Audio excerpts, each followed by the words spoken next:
Welcome to Unveiling Mythical Legends. There's something we do every single day, seemingly simple, completely ordinary, but behind it hides a massive lie.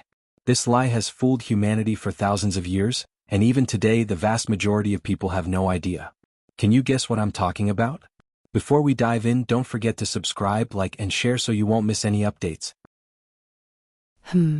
I guess what you're talking about must be sleep? Exactly, sleep. You might think, what's so special about sleep? You just get tired, go to bed, wake up, and go to work. Nothing unusual there. Haha, true, but that's exactly the problem. On the surface, it looks like mere rest, but have you ever wondered why we completely lose consciousness when we sleep? Why do we dream?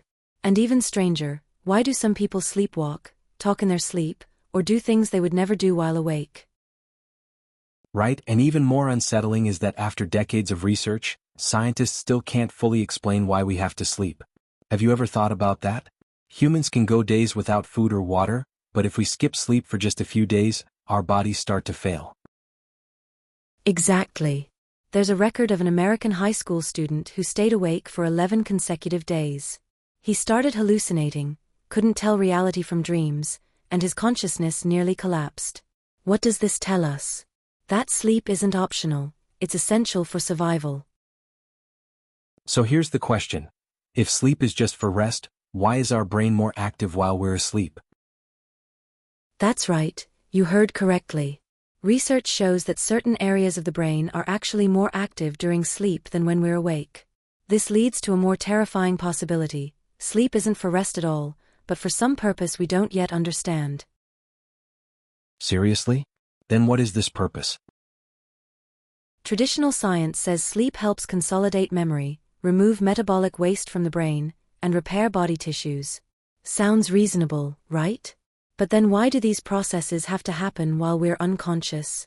Why not do them while awake? True. From an evolutionary perspective, sleep is dangerous. You're completely vulnerable while unconscious. Ancient humans risked being eaten while sleeping. If it's that dangerous, why hasn't evolution gotten rid of it? Unless its importance far outweighs the danger. This suggests that sleep has a core function vital for survival. Some neuroscientists propose that the brain doesn't sleep to rest, but to perform a kind of maintenance, like a computer updating and cleaning its disk. And this maintenance must happen while we're unconscious, or we could literally collapse. Wow, considering the enormous amount of information the brain processes every day, it really needs this kind of reboot. But what about dreams? That's where it gets even more fascinating. Have you ever flown in a dream? Or met someone who has passed away? Or visited a place that feels both unfamiliar and familiar? Traditional science calls dreams random neural firing. But look at precognitive dreams or problem-solving dreams. Chemist Kekulé dreamed of a snake biting its own tail, which inspired the structure of the benzene molecule. Dmitry Mendeleev dreamed the complete periodic table. Can that really be random? Even more astonishing are lucid dreams, where people remain aware, control the dream, and practice skills that actually improve performance in real life. So you're saying dreams aren't false, they're actually real spaces or dimensions? Exactly. Every night we enter this dimension, possibly to explore, learn, or even recharge. That's also why ancient civilizations placed so much importance on dreams. Ancient Egypt, Greece, and shamans or sorcerers in China all treated dreams as pathways to gain wisdom and power. Then, is there a connection between sleep and death? Have you noticed how remarkably similar sleep and death are? When we sleep, consciousness leaves the body, we lose all sense of time, and the outside world essentially disappears, almost identical to death. In Greek mythology, the god of sleep and the god of death were brothers, and that's no coincidence. Every night, we experience a small death, and every morning we are reborn. This also explains why some people die in their sleep. Their consciousness gets lost in that other space and can't find the way back. What about sleep paralysis? That's the moment consciousness has just returned to the body but finds it invaded. Medically, it's called sleep paralysis, but those who've experienced it know it's more than just being unable to move. You sense something in the room, hear strange sounds, see shadows, even feel pressure on your body. People across cultures report very similar experiences, which could suggest that while we sleep, certain entities or forces can actually enter our body house. Wow. That also explains why so many paranormal events happen while people are asleep. Exactly. Waking up in the middle of the night and seeing something strange is actually the moment when the boundary between two worlds is the thinnest. And think about human circadian rhythms. Why do we get sleepy at night and wake up in the morning? Some say it's due to light changes, but experiments placing people in dark basements with no light still maintain roughly a 24-hour sleep cycle. This suggests that our biological clock isn't caused by the external environment.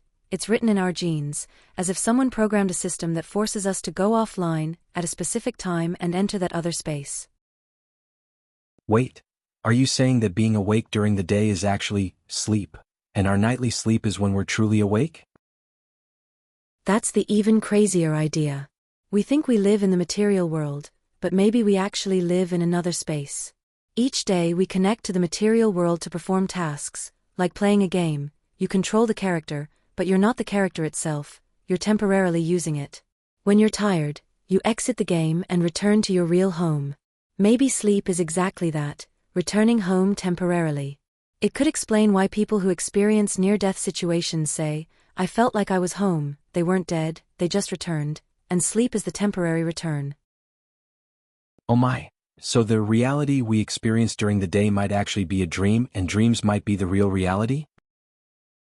Exactly. Science even supports this possibility. The brain's activity patterns during dreaming are almost identical to those during wakefulness. How can you prove this moment is real? How can you prove this world isn't a dream? Over 2,000 years ago, the Chinese philosopher Zhuangzi asked the same question, and we still don't have an answer. So if our daytime wakefulness is just a temporary entry into the material world, then is death like sleep as well, just going home? Exactly, you've got it. Think about it, every night we sleep, our consciousness leaves the body and enters another dimension, then returns when we wake up. Death is basically the permanent version of this process. Our body may stop functioning, but the real us, that eternal consciousness, is simply going home. So death isn't truly the end? Right. That's why so many ancient wisdom traditions always tell us not to cling too tightly to the material world. It's just a temporary game. Buddhism talks about reincarnation, Taoism talks about attaining the way, Christianity talks about rebirth. They're all describing the same thing. We need to awaken, see the truth, and that truth is deeply connected with sleep and dreams. Then the dreams we have, could they actually be fragments of our real life? It's possible. Scientific research shows that brain activity during dreams is almost identical to that when we're awake, meaning, from the brain's perspective, dreams are real. In dreams, we never question reality. Even if what happens is absurd, we accept it completely. It's only when we wake up that we say, "It was just a dream." So, how can you even be sure this moment isn't a dream? Wow, that's mind-blowing. Can people really awaken? Yes. Those who awaken return to the material world with profound changes. They start to see through the game, understand the illusory nature of this world, and fear neither life nor death. They say, "I've seen the truth, this world is a dream, and death isn't the end." These awakened individuals often reach this state through meditation, contemplation, or prayer, entering the space that we normally only experience during sleep.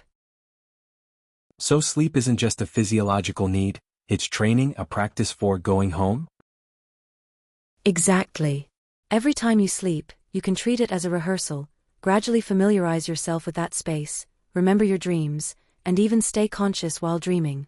Once you master this, you'll see that the boundary between dream and reality never truly existed. That's why ancient wisdom says, life is a dream, awakening is the true beginning. Wow, so what we usually think of as wasting time, sleeping is actually our real life. Haha, exactly. Humans spend about 1/3 of their lives sleeping. It seems like a waste, but actually, the 2/3 we spend awake is the temporary illusion, and the 1/3 we spend asleep is the moment we return to our true self. Once you understand this, you'll start looking forward to sleep, cherish every dream, and slowly grasp why ancient wisdom always says, only upon awakening does life truly begin. So tonight before going to sleep I should tell myself, I'm not resting, I'm going home, right? Exactly. When you do that, you'll start remembering more of your dreams, gradually staying conscious within them, and you might even encounter loved ones who have passed. These aren't hallucinations, they're fragments of the real world. You'll feel an unprecedented sense of peace and strength because you're reconnecting with your true self. But won't this going home feel lonely? Not at all. The place you return to is your eternal home, a dimension without time, space, or death. There you're never truly alone, all existence is part of you.